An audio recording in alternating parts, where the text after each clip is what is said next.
नमस्कार दोस्तों। आज के इस एक्सप्लेनर में आपका बहुत बहुत स्वागत है।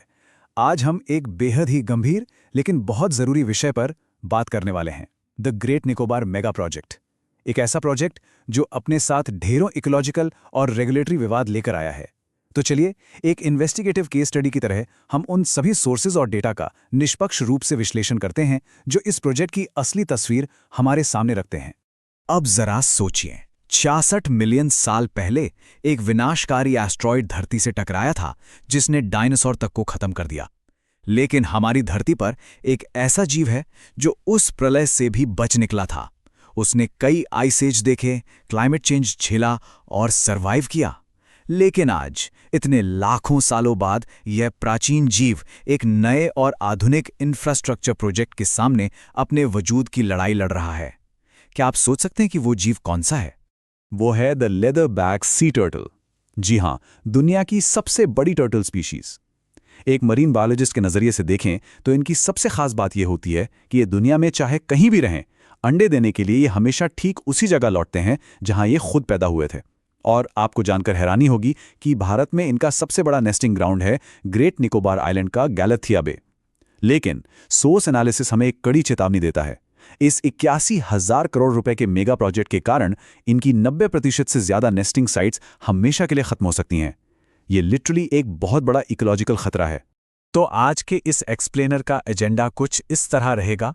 हम ग्रेट निकोबार के इकोसिस्टम से शुरुआत करेंगे, फिर मेगा प्रोजेक्ट के दावों का विश्लेषण करेंगे, रेगुलेटरी विफलताओं की टाइमलाइन देखेंगे, सुरक्षा के दावों की सच्चाई परखेंगे, कॉरपोरेट हितों को समझेंगे और अंत में एक सिटीजन रोड मैप पर बात करेंगे। चलिए शुरू करते हैं सेक्शन 1 से, द ग्रेट निकोबार इकोसिस्टम, एक बायोलॉजिकल बेसलाइन। यूनेस्को ने 2013 में ही इस आइलैंड को बायोस्फीयर रिजर्व घोषित कर दिया था और इसकी बायोडाइवर्सिटी सच में कमाल की है। 16,150 ये सिर्फ एक नंबर नहीं है। सोर्स रिपोर्ट के अनुसार 16,150 से ज्यादा कोरल कॉलोनीज को इस प्रोजेक्ट के कारण नष्ट होने का सीधा खतरा है।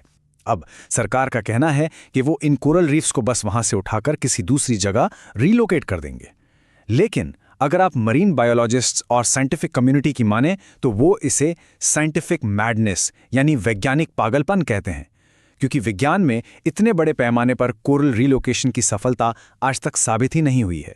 और बात सिर्फ समंदर के अंदर की नहीं है दोस्तों। इस आइलैंड पर ऐसी अनोखी प्रजातियां रहती हैं जो पूरी दुनिया में और कहीं नहीं पाई जाती हैं। निकोबार लॉन्गटेल मकाक, निकोबार मेगापॉड और निकोबार ट्री श्रू, ये सभी एंडेमिक स्पीशीज हैं। मतलब ये किसी और जगह की गर्मी या ह्यूमिडिटी को बर्दाश्त ही नहीं कर सकते। इनका ये पुराना अनछुआ जंगल इनका इकलौता घर है जो पूरी तरह से इररिप्लेसेबल है। आप इसे कहीं और नहीं बसा सकते। अब आते हैं सेक्शन 2 पर, एनालाइजिंग द मेगा प्रोजेक्ट। यहां हम उन चौंकाने वाले आंकड़ों और विसंगतियों को डिसेक्ट करेंगे जो इस डेवलपमेंट के पीछे छिपे हैं। इस 81,000 करोड़ के प्रोजेक्ट का स्केल वाकई बहुत बहुत विशाल है। इसके 4 मुख्य हिस्से हैं: एक इंटरनेशनल कंटेनर ट्रांसशिपमेंट टर्मिनल, एक ड्यूल यूज एयरपोर्ट, 450 मेगावाट का एक पावर प्लांट और एक बहुत बड़ी कमर्शियल टाउनशिप। सबसे ज्यादा गौर करने वाली बात यह है कि इस टाउनशिप में 3.5 लाख से 6.5 लाख लोगों को बसाने की योजना है। जरा सोचिए, एक इकोलॉजिकली फ्रेजाइल आइलैंड जहां अभी सिर्फ चंद 100 या 1000 आदिवासी बहुत शांति से रहते हैं, वहां अचानक से लाखों लोगों का पूरा शहर बसा दिया जाएगा। अब एक इन्वेस्टिगेटिव जर्नलिस्ट के नजरिए से इन आंकड़ों को देखिए। सरकारी और इंडिपेंडेंट डेटा में जमीन आसमान का फर्क है। आधिकारिक सरकारी एस्टिमेट कहता है कि करीब 7.11 लाख पेड़ काटे जाएंगे, ठीक है। लेकिन जब आप इंडिपेंडेंट रिसर्च और मॉडर्न सैटेलाइट डेटा देखते हैं तो वो क्या बताते हैं? वो बताते हैं कि असल में 1 करोड़ से ज्यादा पेड़ काटे जाने का अनुमान है। 1 करोड़! ये एक बहुत ही बड़ा और चिंताजनक स्टैटिस्टिकल डिफरेंस है जिसे इग्नोर नहीं किया जा सकता। आप सोच रहे होंगे कि इतने सारे 100 साल पुराने पेड़ों को काटने का लॉन्ग टर्म असर क्या होगा। देखिए, ये पुराने ट्रॉपिकल फॉरेस्ट्स हमारे लिए एक प्राकृतिक एयर कंडीशनर का काम करते हैं। ये वहां के लोकल तापमान को 2.41 डिग्री सेल्सियस तक कम रख सकते हैं। अगर ये 1 करोड़ पेड़ कट गए ना, तो इसका सीधा मतलब होगा भयंकर हीट वेव्स का बढ़ना, बारिश का कम होना और पूरे लोकल क्लाइमेट का बैलेंस बिगड़ जाना। आगे बढ़ते हैं सेक्शन 3 की तरफ, टाइमलाइन ऑफ रेगुलेटरी फेलियर्स। चलिए इस पूरे प्रोसेस की एक प्रोसीजरल ऑटोप्सी करते हैं। सोर्स के अनुसार एनवायरमेंटल अप्रूवल की ये टाइमलाइन सच में हैरान करने वाली है। 1997 में गैलाथिया बी को एक वाइल्ड लाइफ सैंक्चुरी घोषित किया गया था। 2020 तक सरकारी नक्शों में वहां कोरल रीफ्स साफ साफ दिखाई देते थे। फिर जनवरी 2021 में अचानक इस सैंक्चुरी को डीनोटिफाई कर दिया जाता है और सोर्स का ये बहुत बड़ा दावा है कि 2021 के अंत तक प्रोजेक्ट को आसानी से मंजूरी दिलाने के लिए आधिकारिक नक्शों से कोरल रीफ्स को ही जानबूझकर गायब कर दिया गया, बिल्कुल जादू की तरह। और अगर हम कानूनों की बात करें, भारत का फॉरेस्ट राइट्स एक्ट एकदम साफ कहता है कि आदिवासी जमीन लेने के लिए ग्राम सभा और एक सब डिविजनल कमेटी के जरिए ट्राइबल कंसेंट यानी आदिवासियों की सहमति लेना पूरी तरह अनिवार्य है। लेकिन इन्वेस्टिगेटिव फाइंडिंग्स क्या बताती हैं?